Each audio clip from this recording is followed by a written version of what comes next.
Olá, gente, bom dia.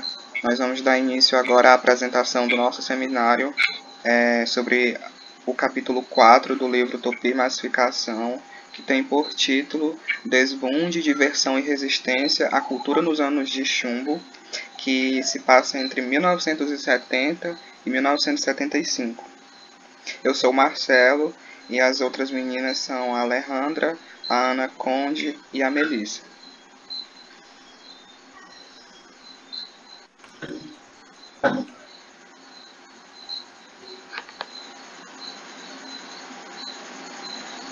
Bom, a gente quer começar falando de por que essa época foi chamada os Anos Chumbo.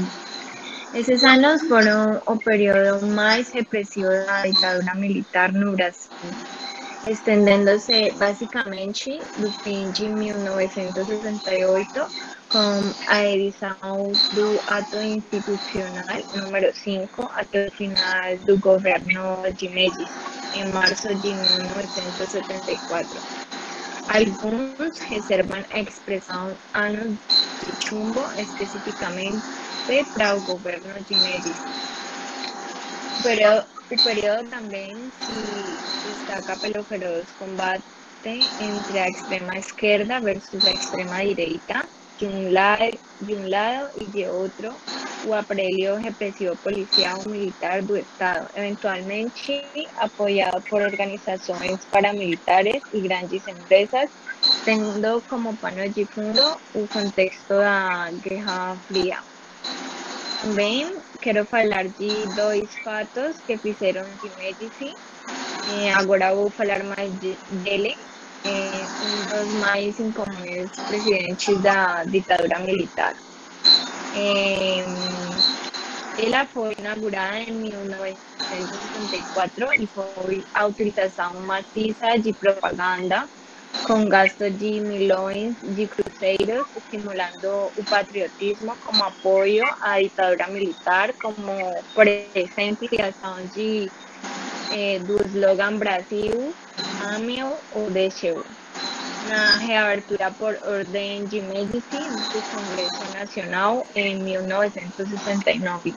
Também, outro ponto importante é o milagre brasileiro, que foi o período de crescimento econômico, recorde de inflação baixa e projetos desenvolvimentistas como plano de integração nacional, que permitiu a construção de algumas rodovias, além de grandes incentivos fiscais à indústria e agricultura, que foram a tônica do período. Falando um pouco mais de Médici, nesse tempo, o regime militar entrava na sua fase mais violenta. A prioridade era ganhar o apoio da classe média por meio da política, estimulando ao consumo, destruir fisicamente, se fosse possível, aos opositores. Outro ponto é que até o campeonato conquistado pelo Brasil na Copa do Mundo de 1970 no México, usado por Médici para lançar uma campanha de perseguições e prisões contra militares de esquerda, enquanto nos últimos anos a propaganda nacionalista e patriótica era manipulada para impor lealdade ao regime militar, identificando lealdade a ele como lealdade à própria nação. Então, agora a Alejandra vai falar mais disso. Tá, agora vou falar sobre a Copa do Mundo em 1970.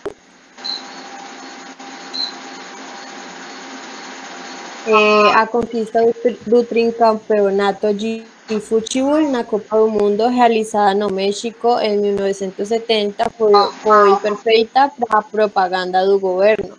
Para frente, Brasil, eu te amo, meu Brasil, Brasil, ame-o ou deixe-o, eram os slogans oficiais. Vamos assistir um vídeo de a Copa do Mundo.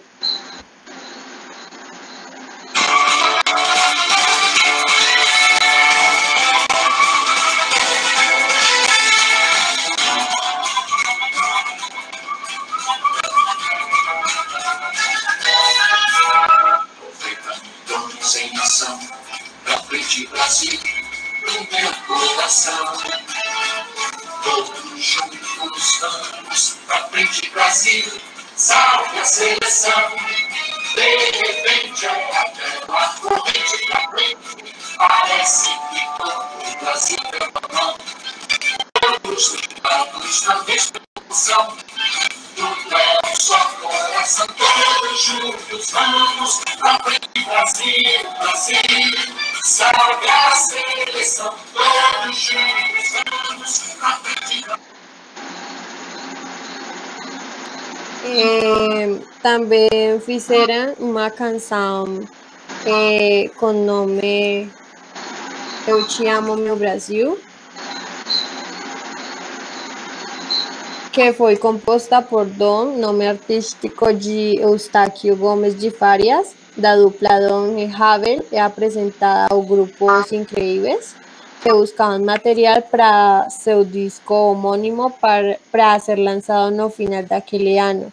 Como a seleção brasileira de futebol tinha acabado de conquistar a Copa do Mundo FIFA de 1970, a banda acreditou que era uma boa ideia lançar uma canção que fizesse ligação com aquele clima festivo em relação ao país. Assim, foi gravada nessas sessões para aquele disco nos estúdios em São Paulo.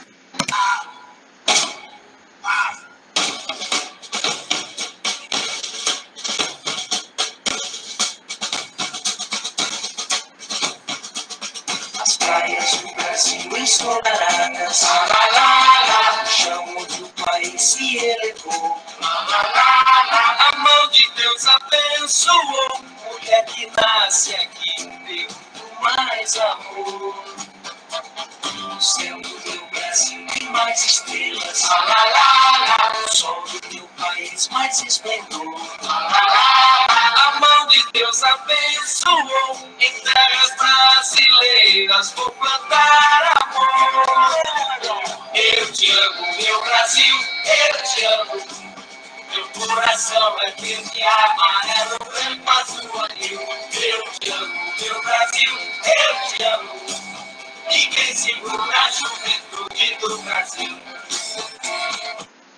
As tardes do Brasil são mais douradas, mulatas próprias cheias de calor. A mão de Deus abençoou, eu vou ficar aqui porque existe amor. Deus abençoou em terras pra...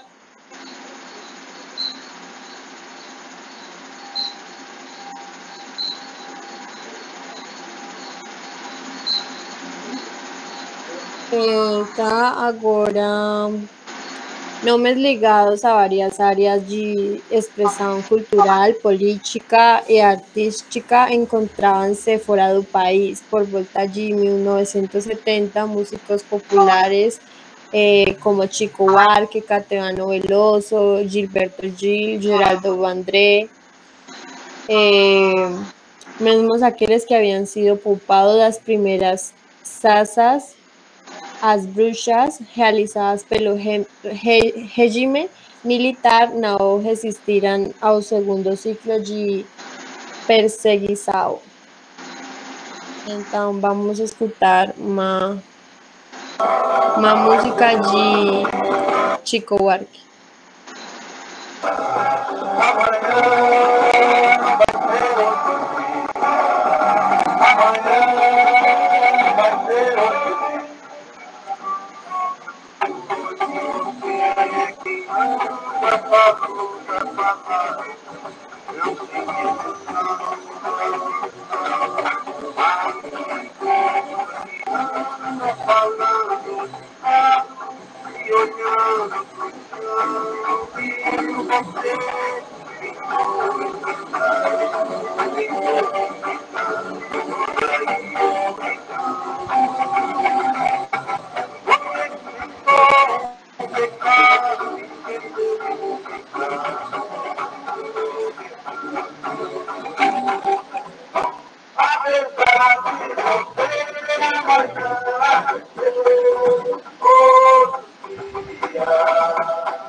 uma música de Caetano Veloso.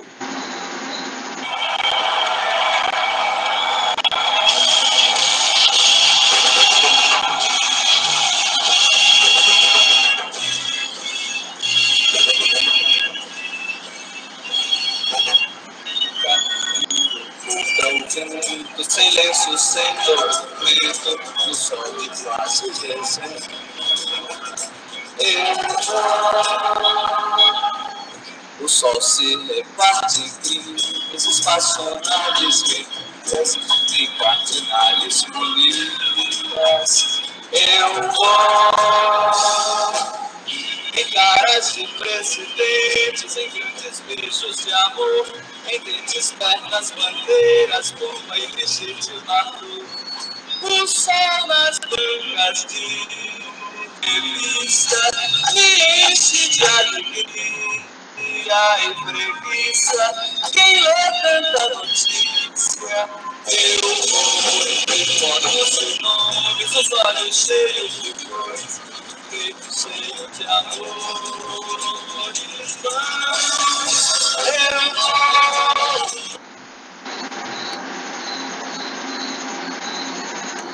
Na década de 1970, paralelamente ao exílio, a censura e a expansão da cultura industrializada, os segmentos mais críticos ao regime tentavam inventar novos espaços, estilos de contestação, expressão de valores e opiniões. Já no final dos anos 1960, formou-se no Brasil uma rede alternativa de consumo de cultura mais ligada a uma lógica artesanal de produção desligada das grandes empresas que passavam a dominar o mercado. A imprensa alternativa, o teatro, o cinema marginais conhecerão uma grande expansão, apesar da vigilância política e policial e das limitações financeiras. Em grande parte, esses produtos culturais realizavam-se dentro de um circuito universitário no qual os estudantes e jovens como um todo consolidavam a tendência que vinha dos anos 1960, constituir um significativo mercado cultural. Eu vou lembrar que ao longo dos anos 1970 a população universitária crescera mais de 10 vezes, e na sua maioria era constituída por jovens egressos de famílias de classe média, com um poder aquisitivo significativo, com o jovem com mentalidade crítica, que vivia no início dos anos 1970, estavam três opções: a resistência democrática em pequenas ações no seu cotidiano, a clandestinidade da guerrilha, ou o chamado desbunde, e a busca de uma vida fora da sociedade estabelecida, a cultura e as artes direcionadas à juventude refletiam e configuravam as três opções. Havia também uma cultura mais voltada para o lazer da juventude, que não pode ser desconsiderada e que na época era tida como alinhada pelos jovens mais críticos. O que importa é destacar que os segmentos da juventude entre 16 e 26 anos, em média, eram o principal público consumidor da cultura, ao menos nas áreas de música, cinema e teatro. Enquanto ao circuito universitário de cultura garantia aos artistas que ficaram no país uma alternativa de trabalho. As comunidades hippies protagonizaram uma nova forma não comercial de viver a cultura, baseada na prática do artesano, na diluição das fronteiras entre vida e arte, e na busca de novos valores morais e de um novo comportamento sexual, com base no chamado sexo livre. Também para o segundo grupo, o uso das drogas, sobretudo a maconha e as drogas alucinógenas como LSD, fazia parte da utopia de uma libertação individual e interior. ajudando a expandir a mentalidade, a mente. Muitas vezes levando os jovens à dependência e, em alguns casos, à morte. Para os jovens politicamente engajados na clandestinidade ou não, o problema era outro. Não se tratava de buscar a libertação individual, mas a libertação coletiva. A resolução dos problemas políticos e sociais do país. Expandir a mente era informar-se, intelectualizar-se, encarar a dura realidade do país.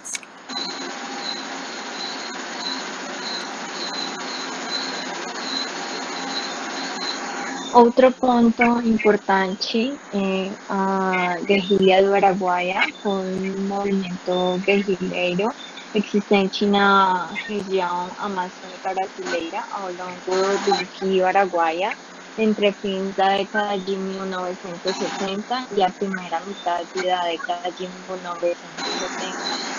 Criada pelo Partido Comunista do Brasil, tinha por objetivo fomentar uma revolução socialista a ser iniciada no campo, basada nas experiências vitoriosas da Revolução Cubana e da Revolução Chinesa. Então, agora temos uma pequena amostra de um documentário sobre os soldados do Araguaia.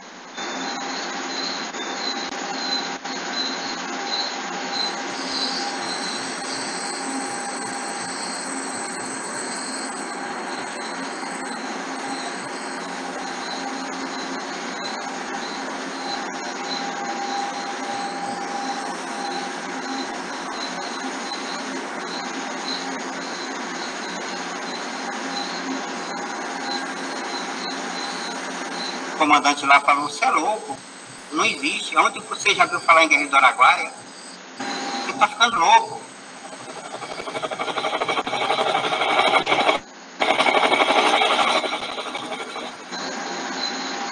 O que a gente praticou durante 6 anos, o que a gente passou, você não consegue se libertar.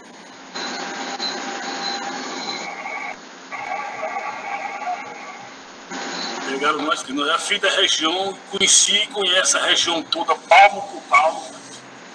Querem implantar no país o comunismo. Nós não vamos deixar.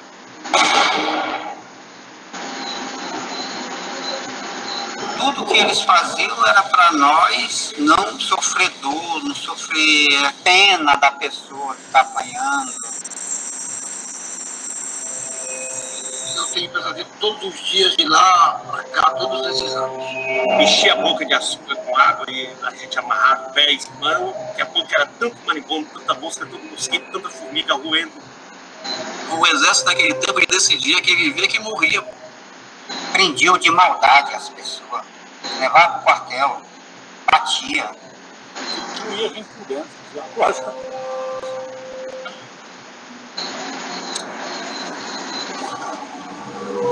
É coisa que a gente tem medo de contar.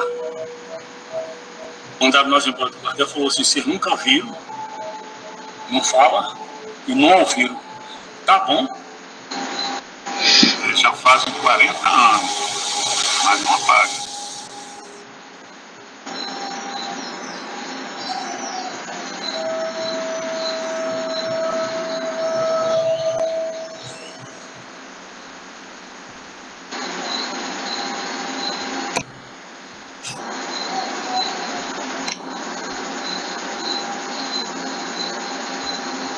Agora vamos falar sobre MPB, que é a sigla derivada da expressão música popular brasileira. É um gênero musical surgido no Brasil em meados da década de 1960. MPB surgiu a partir de 1966 na cidade de Rio de Janeiro, com a segunda geração da bossa nova, mas como uma forte influência do folclore brasileiro, que já vinha desde 1932. Na prática, MPB anunciou uma fusão de dois movimentos musicais até então divergentes. A bossa nova é engajamento folclórico dos Centros Populares de Cultura da União Nacional dos Estudantes.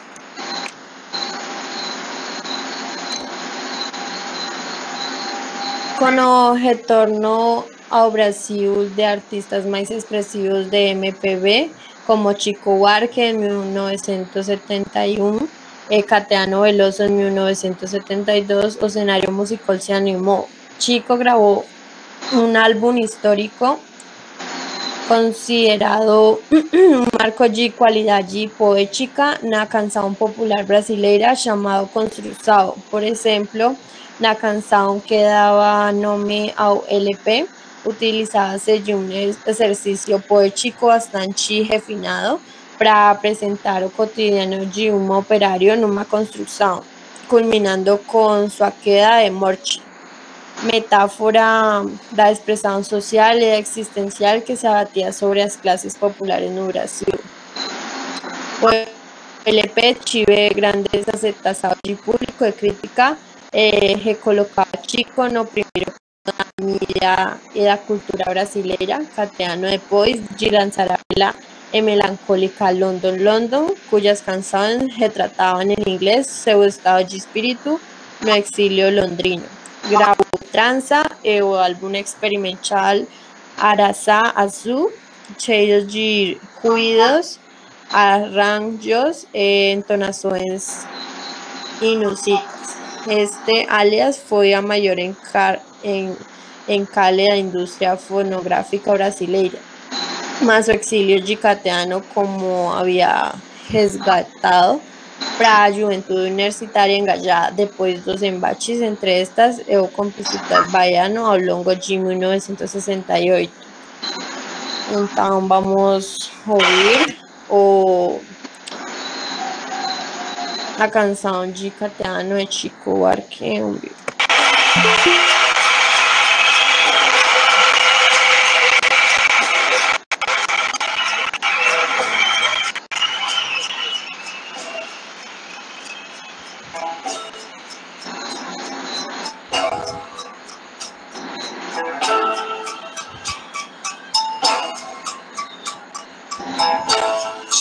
Deus diz que dá,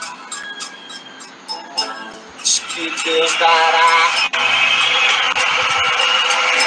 Não vou duvidar, é negar.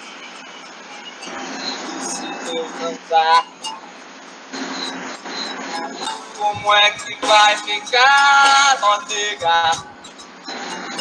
Deus dará, Deus dará. Diz que Deus dá, diz que Deus dará.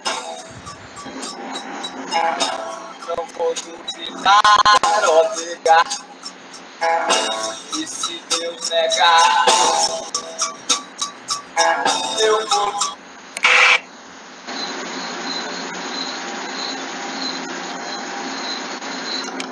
O cerco da censura e o clima de repressão policial dificultavam a gravação das músicas e a performance para grandes plateias, sobretudo as plateias estudantis.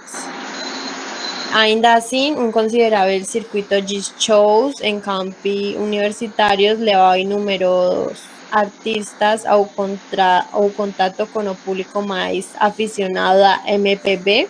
Alguns deles já eram consagrados, como Elis Regina, outros, nem tanto, como Taiguara, Gonzaguinha e Ivan Lins, membros do chamado movimento artístico universitário que tentavam renovar o time de compositores dentro do campo da MPB sofisticada. Elis Regina.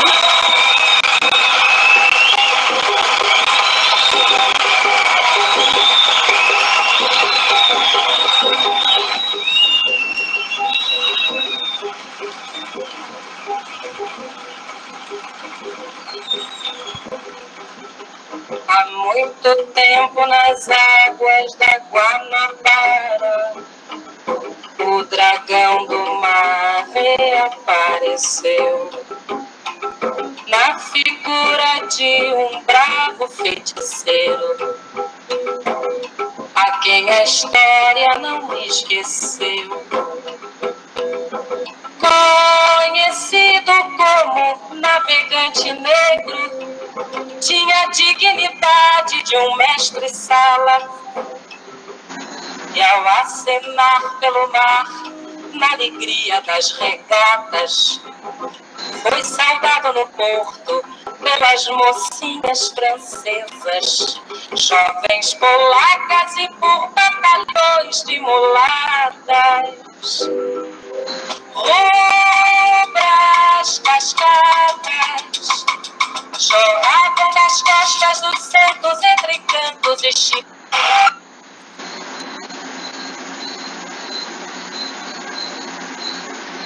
A continuação, Roberto Carlos.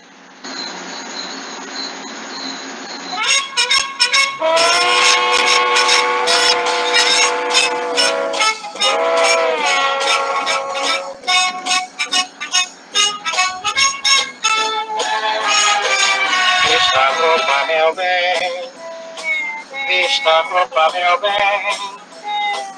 Acredite em mim e no meu amor também. Vista a roupa, meu bem, vista a roupa, meu bem. Isso está muito bom, mas temos que ir embora. Vista a roupa e vem, vista a roupa, meu bem. Vista a roupa, meu bem. Você não se decide.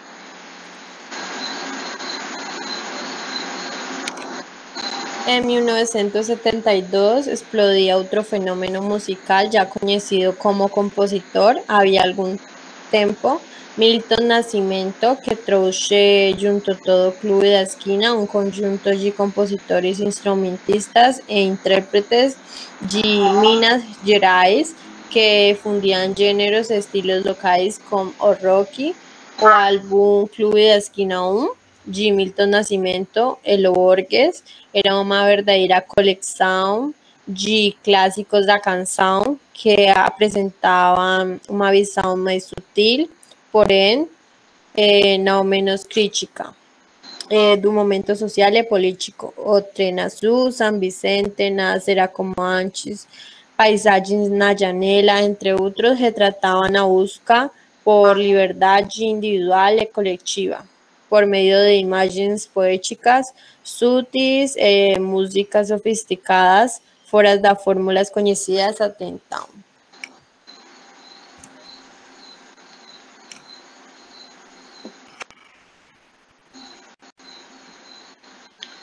Bom, agora eu vou falar um pouco sobre a TV nos anos 70. Para dar início, a TV foi o ano de ouro. Os anos 70 foram considerados os anos de ouro da televisão brasileira. Foi nessa época em que a televisão, junto de algumas emissoras, sobretudo a Rede Globo, construíram seu poderio e se estabeleceram por definitivo, não só na sociedade, mas também na cultura brasileira. A televisão era classificada como uma ferramenta de manipulação da opinião pública e de alienação das massas trabalhadoras, que tinham contato com um mundo artificial e glamuroso, ao qual não tinha acesso ao mundo real, enquanto a realidade política, social, econômica era mascarada. Uma aliança que a Rede Globo fez com o grupo norte-americano Time Life e as relações políticas do Roberto Marinho com os políticos da ditadura só enfatizavam ainda mais essa visão. O padrão Globo de qualidade, tão exaltado pela emissora, era para os críticos de esquerda a antítese da realidade brasileira, ou seja, miserável e subdesenvolvida.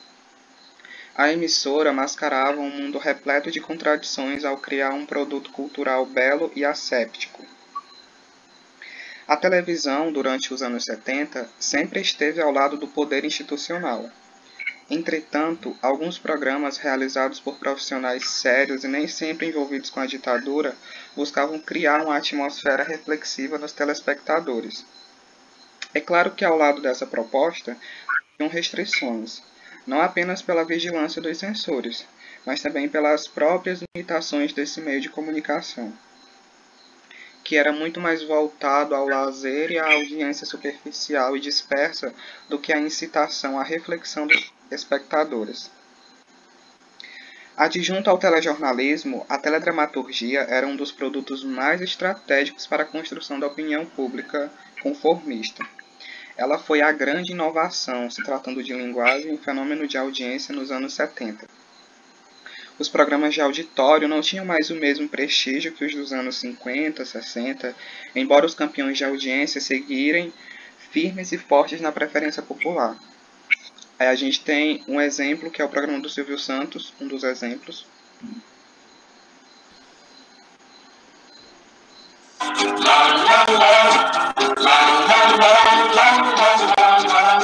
Põe o chinelo e fique à vontade. E este programa diverte a amizade. Prepare-se para sorrir a valer.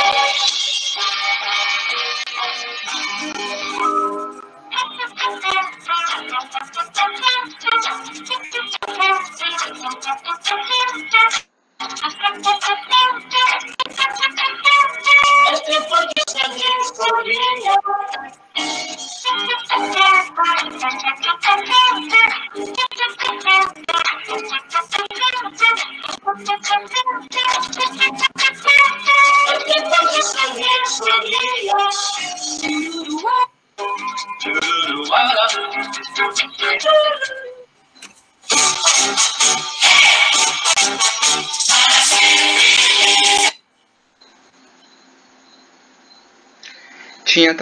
Havia também o programa da Hebe Camargo, que era na Record, era outro sucesso.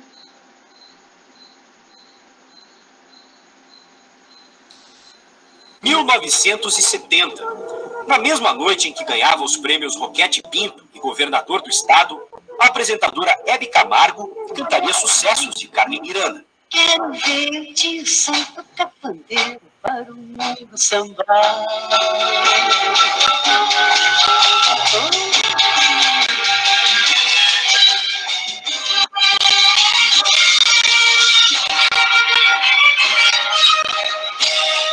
Luciane garantiram que o mundo ia se acabar. Por causa disso, a minha gente lá de casa começou a rezar. Até disseram que o sol ia nascer antes da madrugada. Por isso mesmo, nessa noite lá no morro. E tinha também o programa do Chacrinha, que era um grande sucesso da época.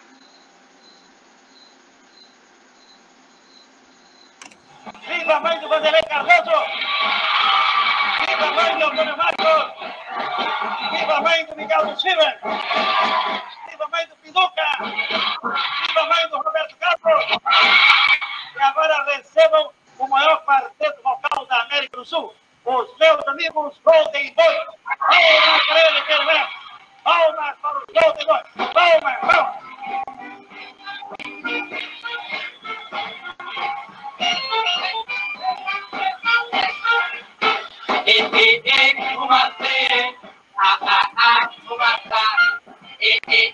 Kumate, kumata, kumate, kumata.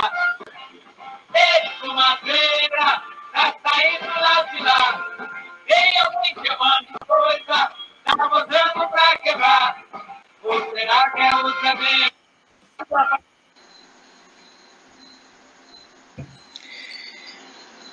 Seriados norte-americanos também prosseguiram com boa audiência, ocupavam o horário nobre e alguns marcaram épocas nos anos 70, como é o caso desses aí, o Kung Fu, que era de cunho pacifista, era meio que uma autocrítica norte-americana em relação aos asiáticos após terem sido derrotados na Guerra do Vietnã.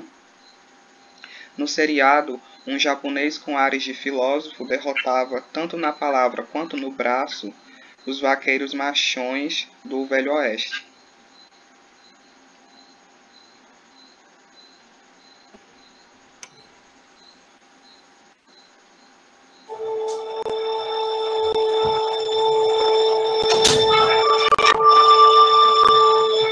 Numa distribuição Warner Bros. Televisão.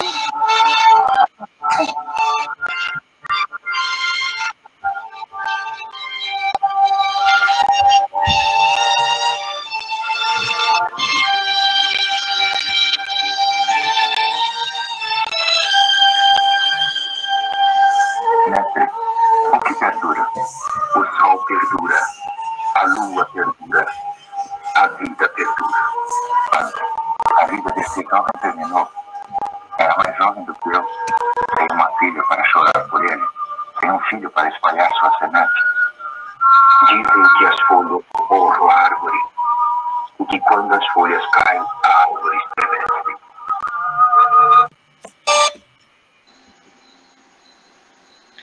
Haviam também seriados policiais, como é o caso de Kojak e Columbo.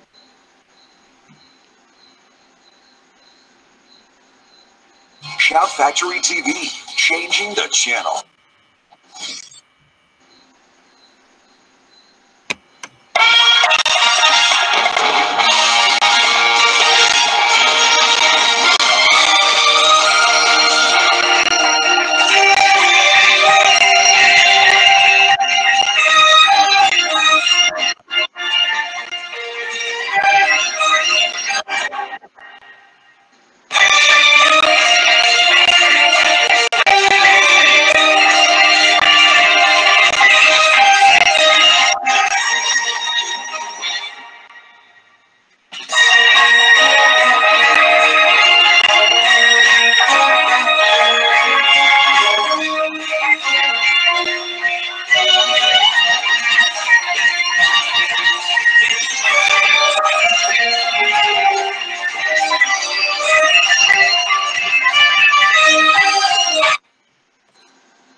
Estamos apresentando Columbo.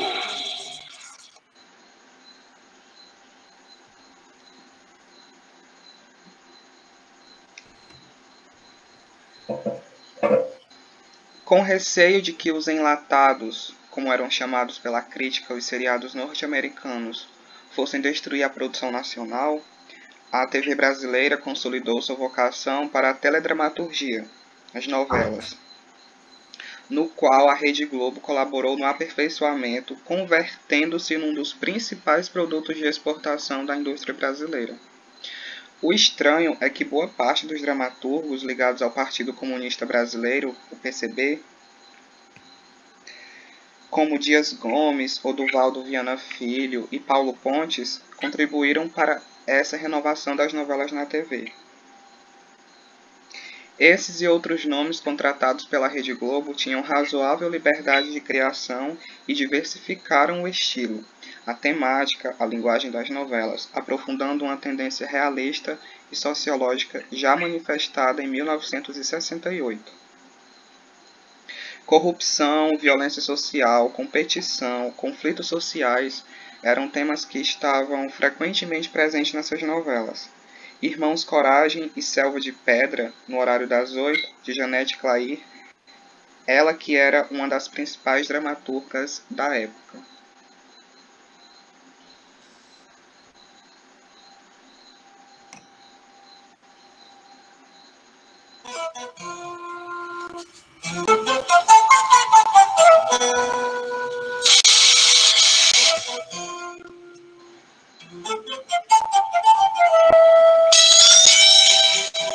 Manhã, despontando lá fora.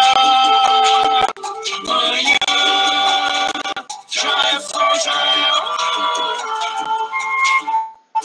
E os campos se abrirão em cor.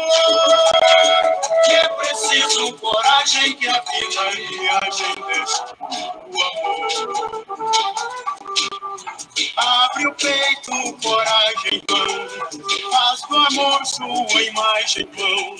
Quem a vida se entrega, a sorte não nega seu braço, seu chão. Manhã, disputando lá fora. Manhã, já. Irmãos Coragem e Selva de Pedra, no horário das 8, O Bem Amado, Bandeira 2 e Saramandaia, às 22 horas, às 10 horas, de Dias Gomes. Essas novelas abordavam um teor até crítico e bem trabalhado.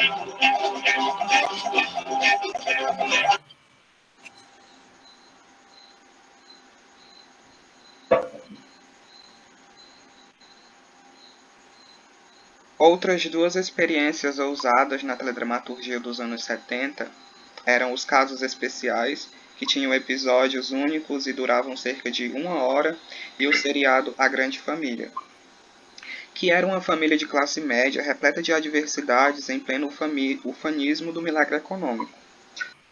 Foram escritos e dirigidos por Oduvaldo Viana Filho e pelo Paulo Pontes. Paralelo a isso, havia o grande sucesso de Escravizaura, em 1976. Esta consolidou o horário das 6 horas como a faixa de novelas de época, mais ligadas à tradição do folhetim histórico. É tanto que hoje a Rede Globo ainda segue esse padrão. As novelas das 6 costumam ser novelas de época. A gente tem um exemplo de algumas, que é Joia Rara, que passou alguns anos, a que está passando atualmente, Novo Mundo, enfim. Após a novela das 19 horas, que apresentava sempre uma temática leve e cômica, era transmitido o Jornal Nacional. Pode passar.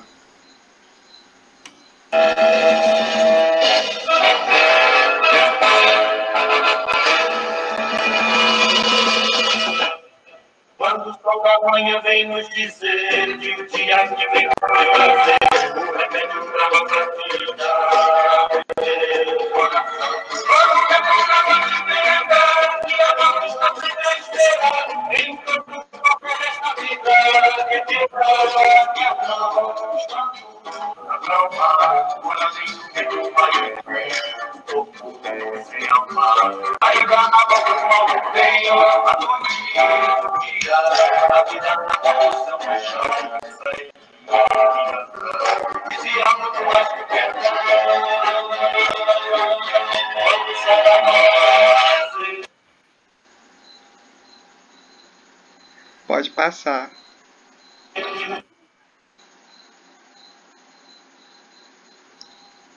Havia também Saramandaia.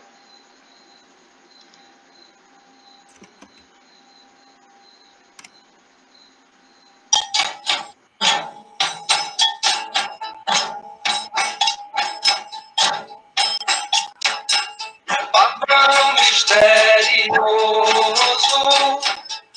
pássaro formoso,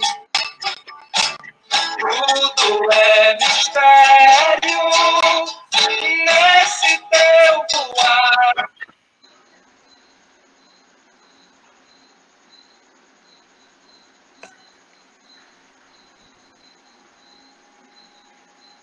Havia também Bandeira 2.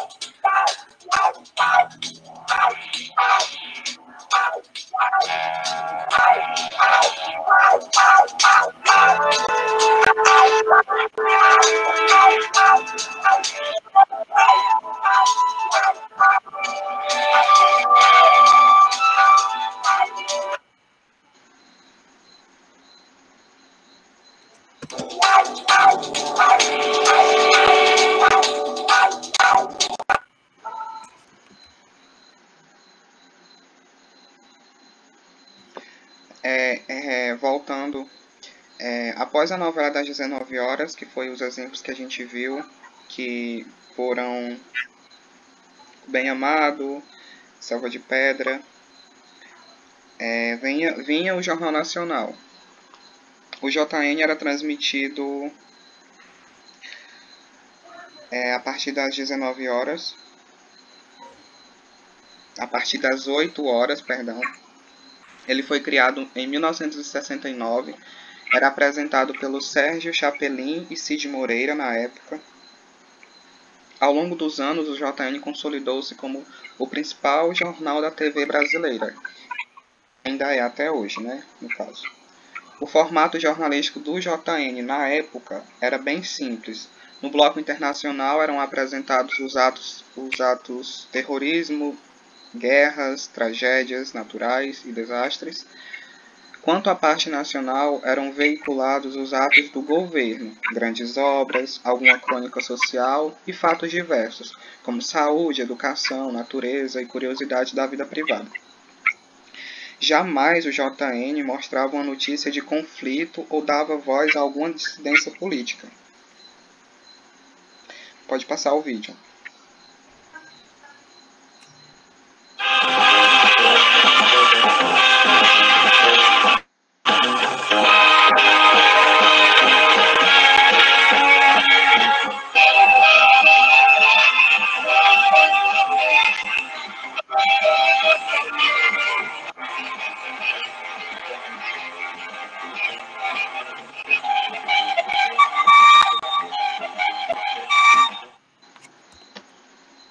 A partir de 1974, a Rede Globo criou um programa de sucesso, a revista de variedade semanal intitulada Fantástico, o Show da Vida. Além dessa programação baseada em novelas e telejornais, programas de humor também tiveram grande destaque, sobretudo a partir de 1975. Nesse gênero, os maiores sucessos dos anos 70 foram Os Trapalhões, Chico City, com o Chico Anísio, Faça Amor, Não Faça Guerra e Satyricon, com Jô Soares, Agildo Ribeiro e Renato Corte Real. Todavia, não era apenas da Rede Globo que vivia a TV brasileira nos anos de 70, certo?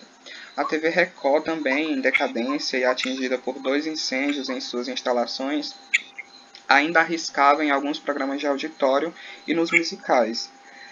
Já não possuía o velho charme dos festivais para se manter. A TV Tupi, também apresentando sinais de decadência, ainda mantinha um bom índice de audiência em suas novelas, como O Machão, que teve por ator revelação Antônio Fagundes, Meu Rico Português, A Viagem, O Profeta, etc. Os programas de auditório da TV Tupi, como Flávio Cavalcante, Clube dos Artistas e Almoço com as Estrelas, também faziam um sucesso considerável. Em contrapartida, como opção à televisão de entretenimento, surgiu um conjunto de emissoras públicas educativas que se consolidaram ao longo da década de 1980, com um excelente padrão de qualidade técnica e cultural, atingindo bons índices de audiência, como a TV Cultura de São Paulo, que até hoje é referência no setor. Pode passar.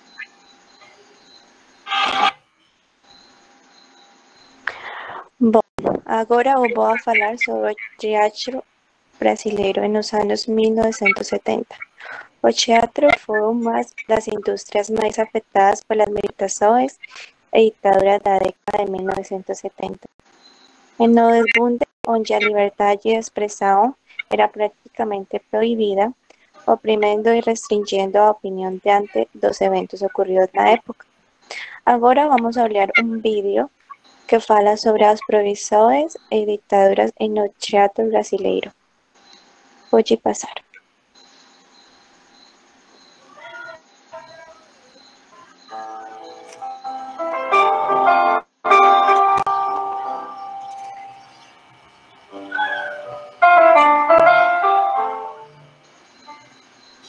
Não só no Brasil, mas no mundo. No começo da década de 60, o teatro especificamente é uma força muito viva. Havia uma nova geração de autores que estavam realmente influenciando a sociedade. Então veio o golpe militar em 64 e uma das primeiras coisas foi instaurar uma censura violenta, e a arte que mais sofreu essa censura foi exatamente o teatro. Ainda em 64 havia, entre aspas, certa liberdade, ou seja, dava para a gente ainda se reunir em assembleia, a gente brigar, as peças eram proibidas, mas a gente fazia um manifesto, um agito, uma passeata, uma assembleia, alguma coisa, para tentar liberar a peça ou a música. Às vezes a gente conseguia uma liberação ou liberava com cortes algumas peças. Então havia, por exemplo, essa que eu chamei de negociação para liberar a peça. Então, dando um exemplo de Plínio Marcos, especificamente Navalha na Carne. Então, Plínio Marcos usava uma linguagem popular. As personagens das peças dele eram marginais, e ele usava a linguagem desses marginais, cheio de gírias e cheio de palavrões, por exemplo. Era um teatro realista. Então, muitas vezes, assim, numa cena tinha vários merdas, era porra, ou algum outro palavrão. Então, tem muito, tá bom, tem 10 porra, a gente troca por 1 merda, tira 10 merda, põe... Enfim, ou cortar algum pedaço de cena, ou cortes que não alteravam a essência da peça. Então, dava para se negociar, entendeu? Com isso, a classe teatral, particularmente, estava muito unida, principalmente porque havia pessoas de muito valor nessa geração de dramaturgos que surgiu na década de 60, e o teatro era uma força realmente viva. Estavam atuando nessa época, no auge da criatividade. Vou dar 2 exemplos, o Teatro de Arena e o Teatro Oficina, que faziam peças que realmente incomodavam, tinham uma postura muito firme, muito forte em relação aos problemas sociais. Bom, entre os anos 1969 e 1971, os 3 mais importantes grupos teatrais brasileiros no área da opinião se desarticularam ou foram extintos. Agora vamos a olhar um vídeo de uma obra muito importante no teatro brasileiro, uma obra chamada O Balcão. É uma peça de dramaturgo francês, Jean Genet, escrita em 1956 e é considerada uma de suas obras-primas.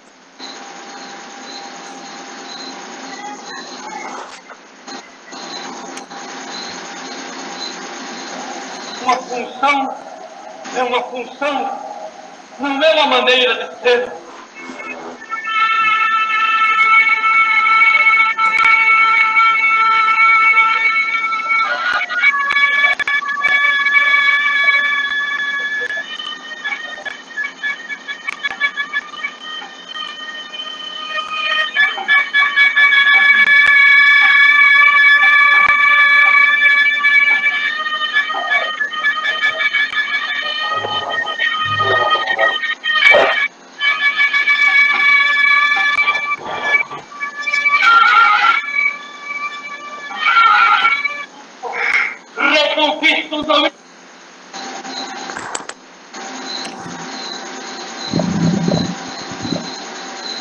Bom, O Balcão de Jean Genet, dirigida por Víctor García, era producida por Ruth Escobar. Esta peça apostava por uma nova concepção de uso do espaço cênico do teatro, mas pela sua concepção cênica era pela atuação dos atores. de texto e si fuera uma espécie de manifesto contra a ditadura, estilizando a violência e a crueldade das instituições oficiais e conservadoras contra o indivíduo, e fazendo o público experimentar esteticamente a mesma violência que derrotaram as revoluções populares, o direito de manifestar a crítica social e política. No caso do balcão, por exemplo, os espectadores tinham de se movimentar para cima e para baixo, dentro das estruturas cilíndricas de metal que lembravam um cárcere. Agora vamos a olhar uma peça de um edifício chamado Centros. A gente não conseguiu o vídeo da peça, mas eu vou falar uma pequena crítica à obra. Um edifício chamado Centros é um filme brasileiro de 1973, dirigido por Carlos Imperal, basado em uma peça homônima de Paulo Pontes e José Renato. É uma comédia ambientada em Copacabana, satirizada as ambições da baixa classe média carioca. O autor chama a atenção do público como um tema muito relevante nos anos 1970, a loteria esportiva. A loteria serve como pretexto para o autor analisar satiricamente a mentalidade do brasileiro comum, sua ambição, sua descrença e na possibilidade de conseguir alguma coisa por si mesmo e sua fé reservada na sorte que mudará o seu destino. Então, esta peça fez que outras obras de teatro foram proibidas, como a peça Calabar. Pode passar?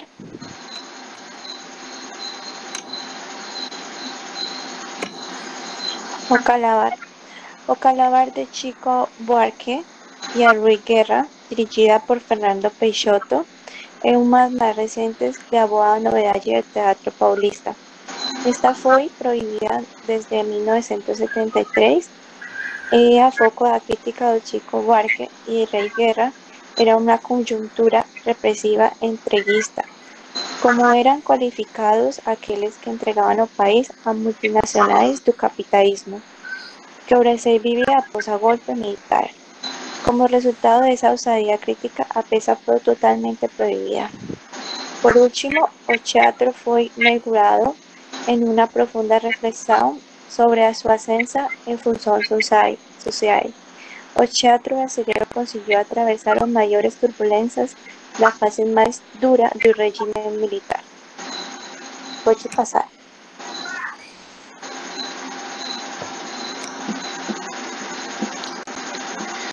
Bom, eu vou falar mais um pouco sobre censura e política. A ditadura brasileira entrou para a história como um regime que tanto controlou quanto cortou expressões artísticas e culturais. Somente artistas intelectuais, jornalistas conseguiram manter algum espaço de liberdade de expressão, até após o golpe de 64. Mas uma nova onda autoritária pós-AI-5 recaiu com específica força sobre eles. A censura, gente, ela foi meio que um dos marcos da ditadura.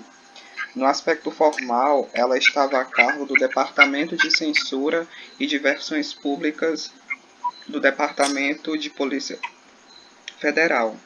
Esse órgão era vinculado ao Ministério da Justiça. No entanto, na prática, órgãos mais diretamente ligados aos militares, como o Serviço Nacional de Informações, os diversos centros de inteligência das Forças Armadas, ou mesmo a opinião mais contundente de algum oficial graduado, acabavam interferindo não só nas ações, como também nas decisões da censura.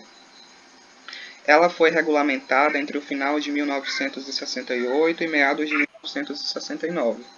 Na prática, a ação dos critérios da censura era vaga. Na dúvida, ela era praticada na íntegra ou então o autor daquela obra era consultado e era dito a ele os cortes que seriam necessários.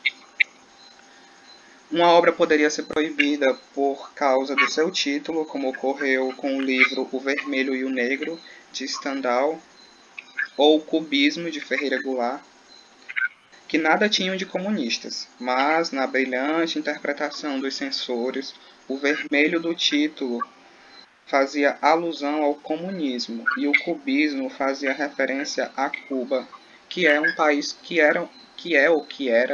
acho que ainda é, um país comunista do Caribe. A peça poderia ser censurada por causa do... Eu trouxe aí o exemplo do livro Vermelho e o Negro de Stendhal. Eu não trouxe o exemplo do livro porque eu não encontrei na internet de nenhuma forma. A peça também poderia ser censurada por causa do tema. Por exemplo, a peça Calabar, que foi falada há pouco tempo, de Chico Buarque e do Paulo Contes, pelo seu conteúdo. O famoso balé de Bolshoi, de Moscou, pode passar. Uma das companhias de dança mais respeitadas do mundo foi proibida no Brasil simplesmente pelo fato dos seus integrantes serem soviéticos. A gente vai ver um trechinho daí de uma apresentação do balé de Moscou.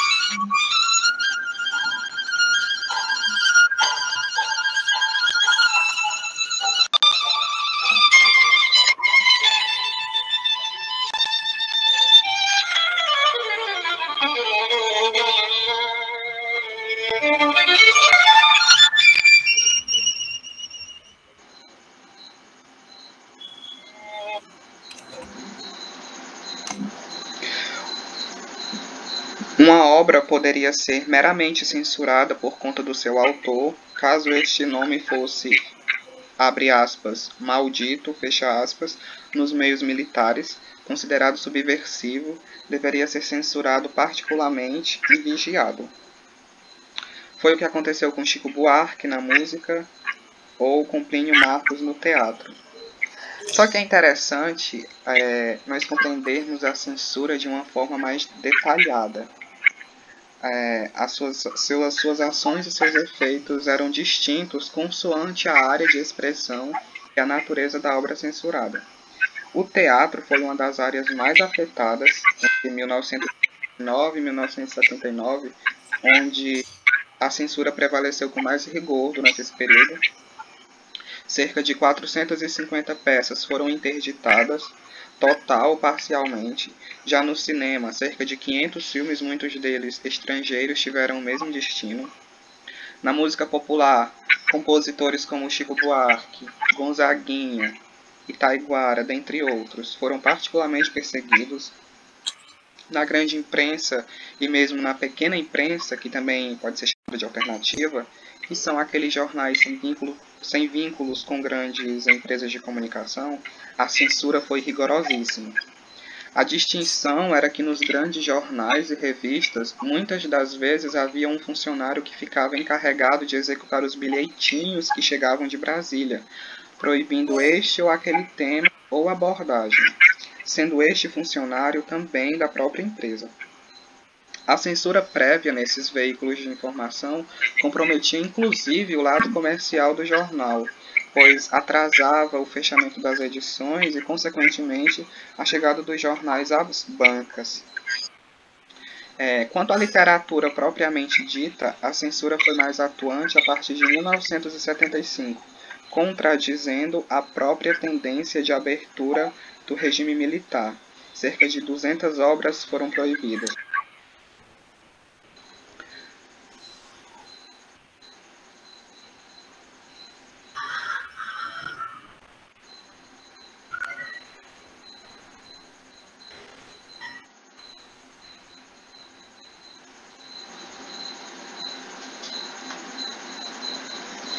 Nos meios de comunicação de massa,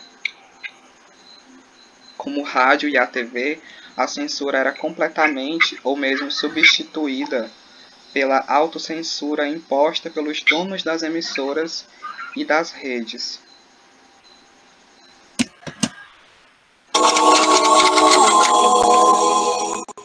Pai, afasta de mim esse cálice.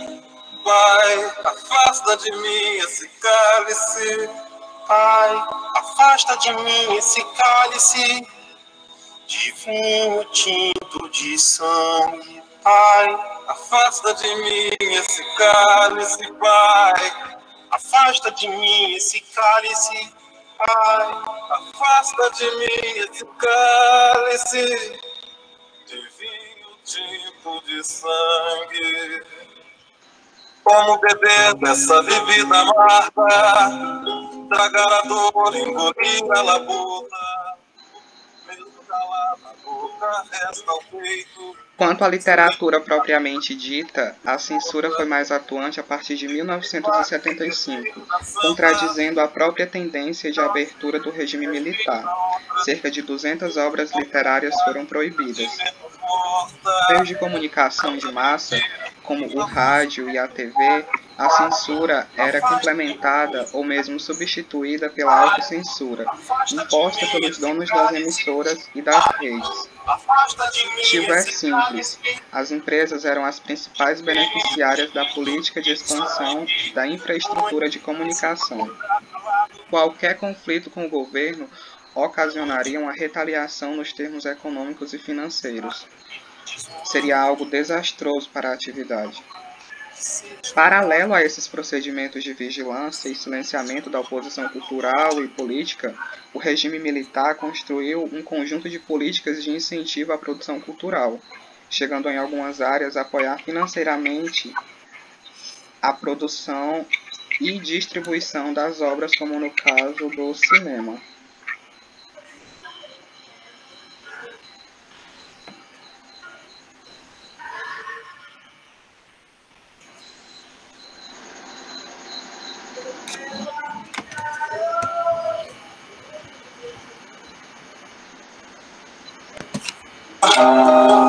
Atordoado, eu permaneço atento na arquibancada para qualquer momento ver emergir o monstro da lagoa. Pai, afasta de mim esse cálice.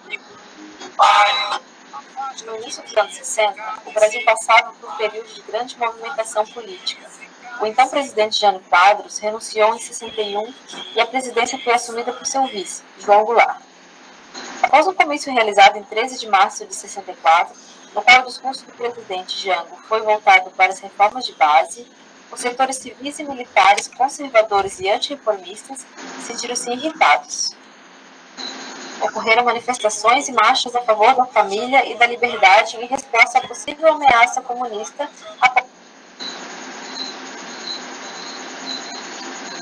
Essa tendência incrementou-se a partir da segunda metade dos anos 70, contudo já delineava-se lentamente no final da década anterior.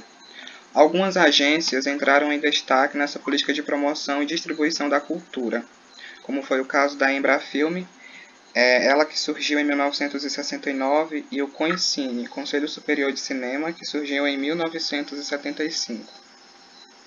Vale ressaltar que a distribuição dos filmes, ou seja, a chegada das cópias nas salas de cinema do Brasil e do mundo, era o grande problema do cinema brasileiro desde os anos 50. O mercado era comandado pelo Hollywood e suas distribuidoras. Muitos filmes com um bom potencial de público nem sequer conseguiram competir com o cinema norte-americano, porque não eram apresentados à maioria das salas de cinema ou promovidos de maneira eficiente. Quanto à CONCINE, a principal tarefa era normatizar e fiscalizar o mercado na criação de leis de incentivo e obrigatoriedade de exibição de um percentual de filmes brasileiros. O Serviço Nacional de Teatro, o CNT, foi outra agência que teve destaque nos anos 70 e realizou um importante trabalho na divulgação cultural. Através de milhares de campanhas de popularização, barateamento do ingresso e apoio direto à produção, o CNT, paradoxalmente, contribuiu para divulgar uma das áreas mais perseguidas pela censura. O CNT não apoiava apenas peças oficiais, mas também peças de conteúdo crítico, e atores ligados à oposição tinham o apoio do CNT. O caso mais famoso foi a peça patética sobre a morte do jornalista Vladimir Herzog, nas dependências do 2º Exército, em São Paulo, Ela foi premiada pelo CNT, entretanto, a censura vetou tanto a entrega do prêmio quanto a montagem. A política cultural do regime militar pode soar de uma forma estranha e irracional num primeiro momento. De um lado, censura e perseguição aos artistas e, de outro, apoio direto à produção cultural nacional. Nesse segmento, é importante o esclarecimento de alguns pontos.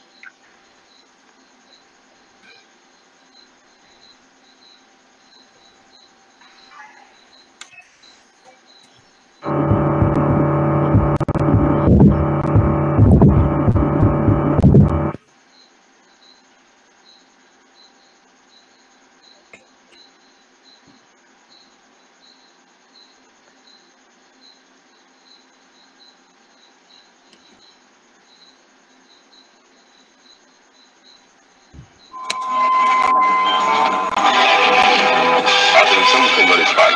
A programação a seguir, senhores pais, para menores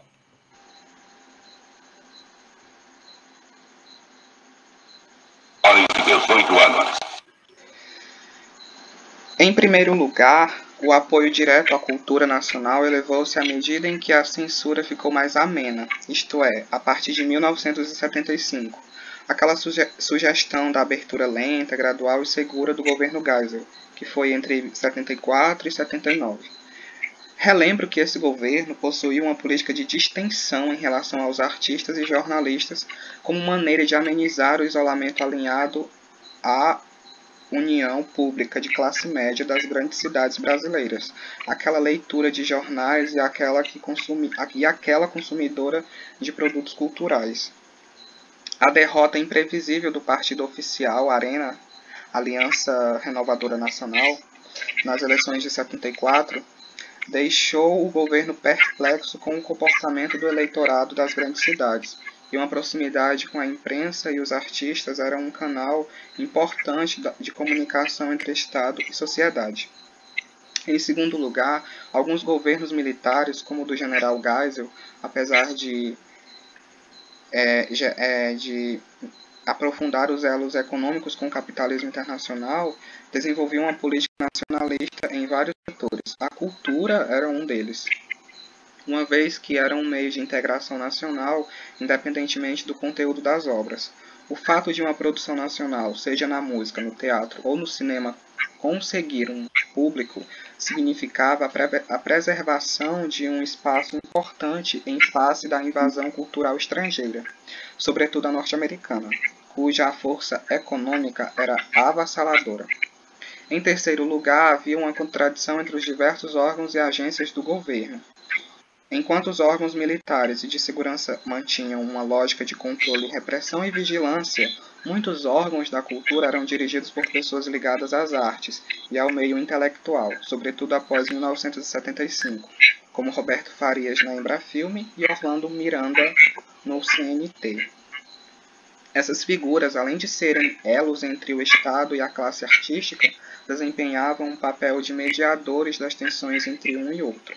A tentativa de favorecer de maior organicidade a política cultural do regime militar e sistematizar a proximidade com os artistas intelectuais ficou mais evidente no documento intitulado Política Nacional de Cultura, divulgado pelo MEC, que era o Ministério da Educação e Cultura, em 1975, e desenvolvido sob a coordenação de Afonso Arinos de Melo Franco, solicitado pelo ministro Ney Braga. Esse documento exterioriza a bipolaridade, muitas vezes paradoxais, da relação entre regime militar e a cultura. Por um lado, ele sustenta a vigilância do Estado, que teria de zelar pelo bom gosto na programação dos meios de comunicação e na produção artística, palavras que facilmente derivavam para a censura pura e simples. Por outro lado, ele enfatizava a necessidade da proteção à cultura nacional do colonialismo disseminado pela indústria cultural que ameaçava descaracterizar o homem brasileiro. Curiosamente, essa mesma indústria cultural, crescer a passos largos, favorecia pela política de desenvolvimento econômico e expansão do mercado realizada pelo próprio regime, Além disso, o tom nacionalista e crítico em relação à cultura de massa agradou alguns setores que, apesar de inimigos ideológicos do regime, aplaudiram a preocupação do governo Geisel em relação a esses pontos. Artistas conhecidos por sua viva crítica ao poder chegaram a elogiar o governo militar. Adjunto à criação da Funarte, uma fundação de incentivo à produção artística e à conservação do patrimônio cultural nacional, tanto folclórico quanto histórico, a Política Nacional de Cultura foi o grande acontecimento da política cultural de 1975. Isto não significa que a censura rigorosa cargo do BPF tivesse acabado, embora mais branda do que no final do governo Médici, de 1972 até o início de 1974, a censura oficial prévia prevaleceu até 1979, quando foi praticamente extinta, como parte da agenda de abertura do regime e de transição para o governo civil. Pronto.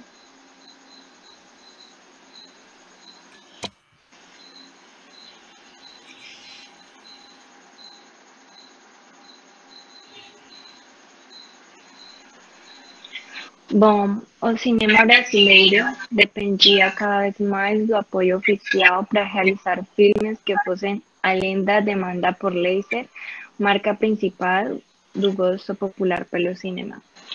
O cinema brasileiro, consagrado em festivais considerados artísticos como Veneza e Cannes, mas carecia de uma penetração maior no público mais amplo, de classe média no Brasil, embora agradasse a plateias estudantis e intelectualizadas.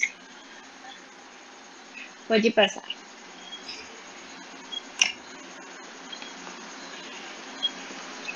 Assim como no teatro, o cinema marginal pode ser classificado como uma variante da contracultura brasileira, propondo a transgressão comportamental e a destruição de qualquer discurso lógico e linear, como as bases de sua criação.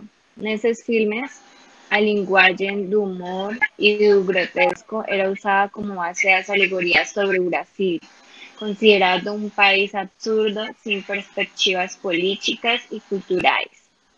Por outro lado, o cinema marginal também radicalizou uma tendência que se enunciava no movimento tropicalista, o estranhamento diante da euforia, figura heroica do povo. Nesses filmes, as figuras simbólicas das classes populares estavam mostradas como grotescas e de mau gosto, vitimizadas pela diminuição da sociedade e sugadas pelo sistema. O herói não era mais o operário consciente, o camponês, lutador ou militante, abnegada classe média, mas o marginal, o pária social, o artista maldito, o transgressor de todas as regras.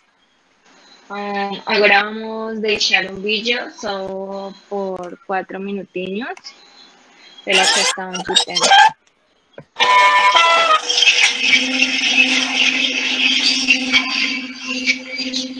O Zoom está de volta.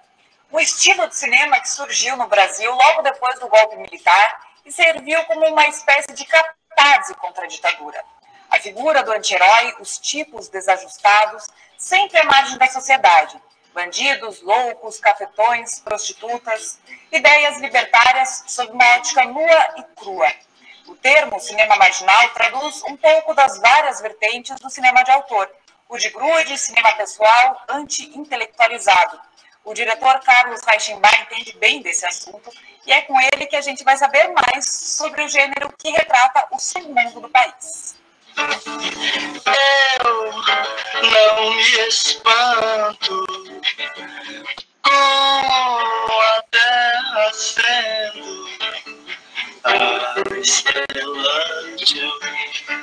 O cinema marginal, na verdade, ele foi uma manifestação cinematográfica muito, de uma certa forma, parecida com o cinema novo.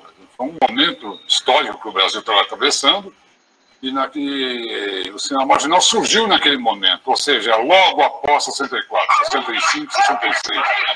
pouco fruto da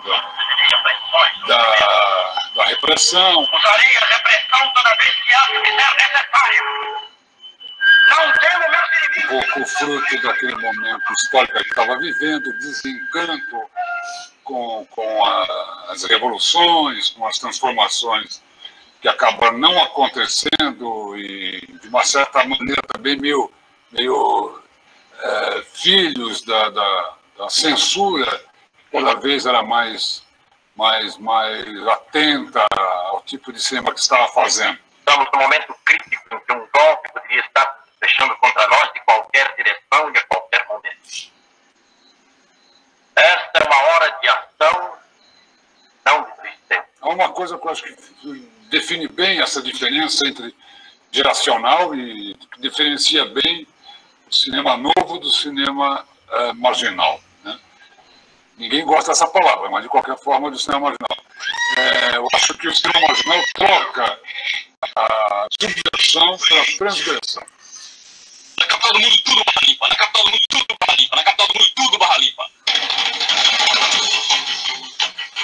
Como é, você não vem? Eu não posso, Lula, por favor, eu não posso. Você é o Robert mesmo? O que marca, essencialmente, esse começo do cinema foi uma tentativa de fazer um cinema eminentemente transgressivo. Um cinema que substituiu, de uma certa maneira também, personagens sintagmáticos do cinema novo, como o operário, o homem do campo, o proletário, uma figura do marginal. Daí mesmo nasce o termo, né? A figura do anti-herói, a figura do personagem solitário, do personagem desajustado. Lula, esse cara tá dando o maior bode do ano, rapaz. Bode o quê, rapaz? O bandido da luz vermelha já disse. Quando a gente não pode fazer nada, a gente avacalha, pô. Avacalha e se esculhamba. Minha vida, meu futuro. Qual vida, rapaz? Qual futuro? O que é que você ainda está esperando? A ascensão das classes prestigiadas? Já princesa encantada ou achando ela maravilhosa? Continue esperando, rapaz. Continue esperando que o trem chega, pô. A existência desse herói desajustado, né? Não, pelo menos, se você pegar todos os grandes filmes daquela geração, tem sempre foco muito bem direcionado à questão desse herói nihilista, basicamente nihilista, quer dizer, um homem contra a sociedade, né? A começar, sei lá, do Bandido da Luz Vermelha. Eu acho que essa grande característica que define o nascimento, né, e a existência do cinema marginal.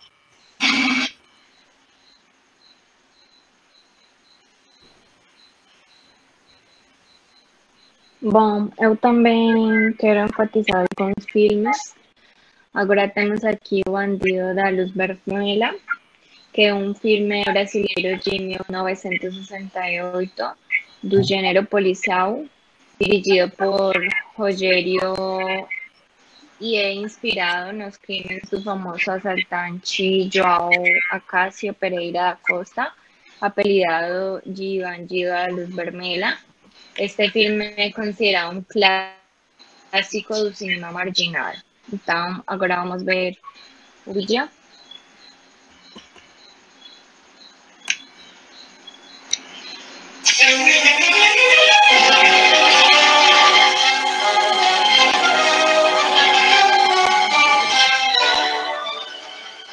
Pervertido, neurótico, fantástico, ele aterrorizou toda uma cidade deixando um rastro de sangue.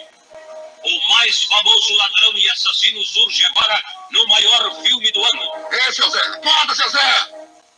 Tô aqui na zóia do Tutu. Qualquer coisinha eu passo fogo.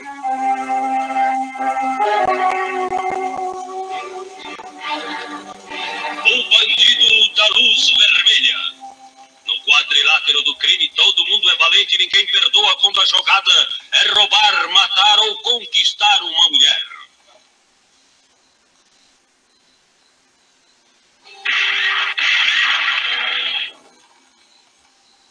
O Bandido da Luz Vermelha, totalmente rodado no bairro mais perigoso de São Paulo, a Boca do Lixo. Uma mulher espancada, um homem cortado a navalha. É a Boca do Lixo no mais sensacional filme da temporada.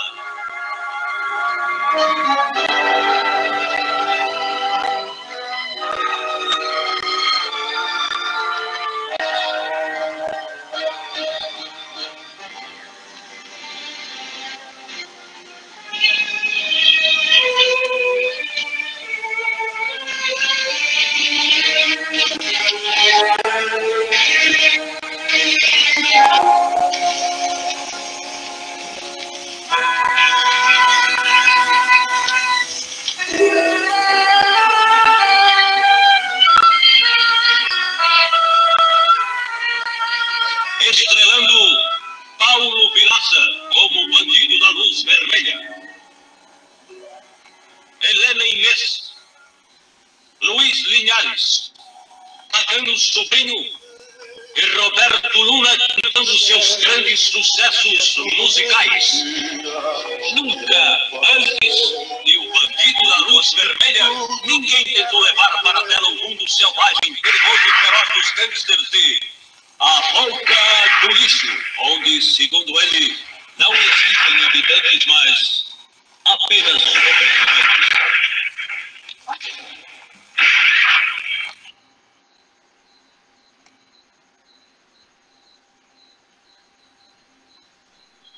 Bom, o outro filme matou a família e foi ao cinema, que é por Giulio Bressani. O filme tem vários episódios correlatos em que os personagens procuram a morte como o ápice para suas paixões. E matou a família e foi ao cinema. É um filme brasileiro de 1969, do gênero drama. Então, vamos assistir o vídeo.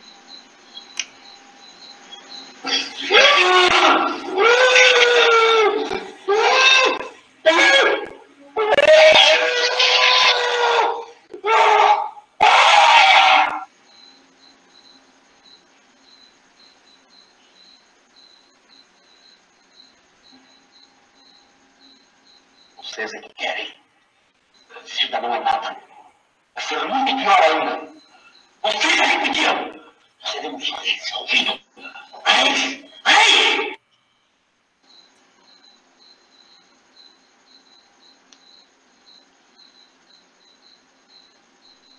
Tá, outro filme é Independência ou Morte. É um filme lançado em setembro de 1972, dirigido por Carlos Coimbra e produzido pela Cinedistri. O filme teve um público de mais de 3.000 espectadores, sendo o filme brasileiro mais assistido de 1972. Pode poner o vídeo.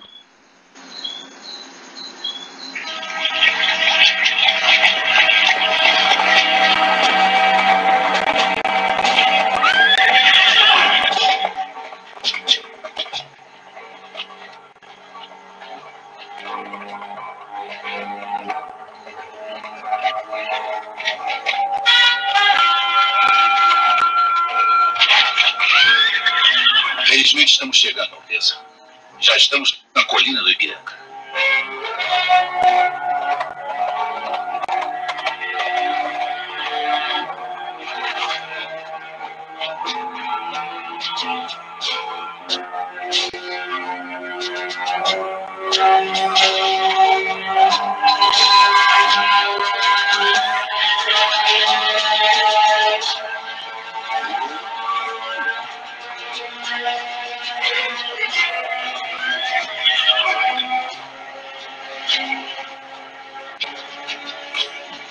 Da parte da princesa Dona Leopoldina e do senhor ministro José Bonifácio.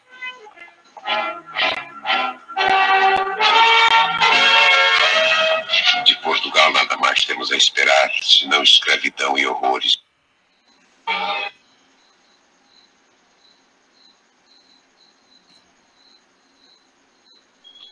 No outro filme, como vocês podem ver, tem uma visão romantizada do processo que levou à emancipação política do Brasil em relação a Portugal, além de outros eventos, como o caso com Marquesa de Santos.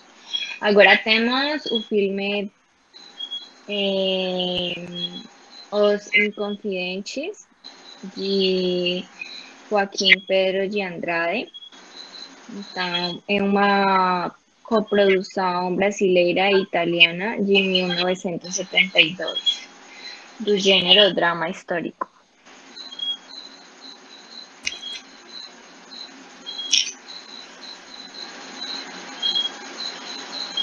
Vieram me contar que um alferes, chamado por alcunha, o Tiradentes, andava convocando gente para um levante. Eu disse que dessem aquele maroto com um chicote, que ele não passava de um bêbado, que andava prometendo prêmios em casas de meretrizes, para quando se fizesse uma república no Brasil. Pois não foi bem isso que a testemunha ouviu. Segundo ela, Vossa Reverendíssima disse que se houvesse mais homens com o ânimo desse alferes, o levante se faria. Eu não poderia ter dito isso, porque sempre achei o Tiradentes um parvo consumado. Disse mais.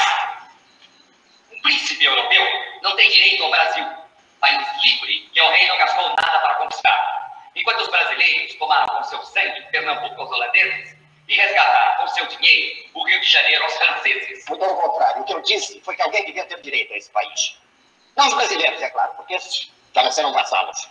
Portanto, todo o poder pertence aos monarcas portugueses. E só com ânimo péssimo e intenção danada, alguém poderia deturpar esses sentimentos que sempre foram os meus. As suas alegações não desfazem o depoimento das testemunhas. E não só de uma, de várias. Uma delas, aliás, notou que ao dizer essas barbaridades, não somente Vossa Reverendíssima estava doente de um pé, mas também o seu cavalo e o seu escravo. Agora, ainda que Vossa Reverendíssima conhecesse a falsidade do que dizia, o fato é que eu disse, como faz o pecador, que não deixa de pecar por saber que peca, como tem feito os povos que se rebelaram, sem se deter para considerar se essa rebelião seria legítima ou ilegítima. Ninguém faz o mal simplesmente por querer agir mal. Esses povos que se rebelaram, sabendo que faziam mal, deviam ter alguma razão para isso, como, por exemplo, se libertar de alguma opressão, o que evidentemente não é o caso do Brasil, não?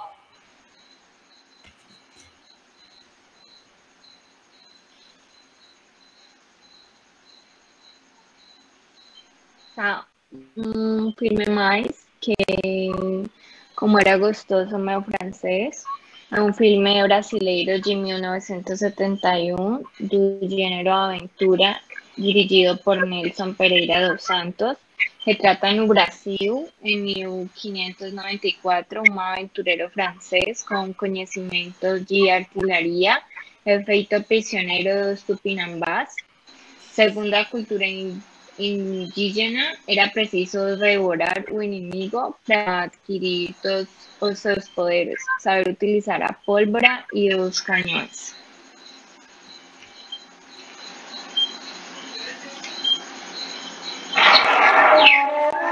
Últimas notícias da França Antártica enviadas pelo almirante Villegagnon. O país é deserto e inculto. Não há casas, nem tetos, nem quaisquer acomodações de campanha. Ao contrário, há muita gente arisca e selvagem, sem nenhuma cortesia nem humanidade. Muito diferente de nós em seus costumes e instrução.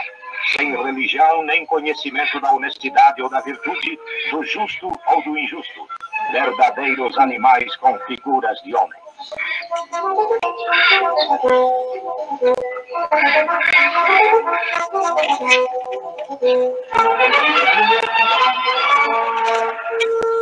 Mas há principalmente a vizinhança dos portugueses que, não tendo conseguido conservar a sua possessão, não podem admitir que nela estejamos e nos dedicam ódio mortal. É preciso, portanto, ter paciência, firmeza e caráter. É preciso exercitar meus homens num trabalho contínuo. E Deus não tardará em proteger tais esforços e dedicação.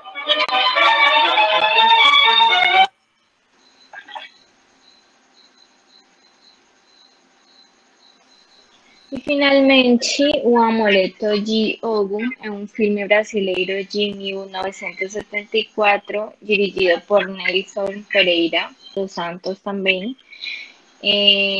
Trata de um violeiro cego, conta a história de um menino cujo pai e irmão foram assassinados e que, a pedido da mãe, vai a um terreiro de Umbanda para fechar o corpo. Dizer proteger-se pelos espíritos.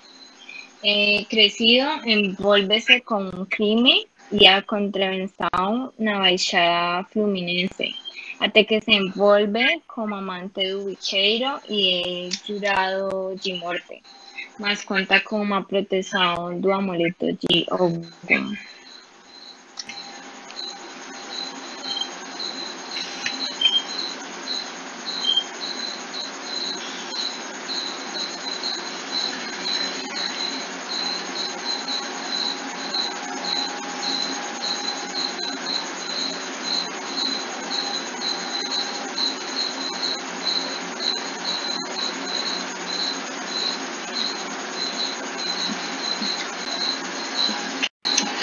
Bom, gente, essa foi a nossa apresentação. Eu espero que vocês tenham gostado e obrigado por assistirem. Até mais.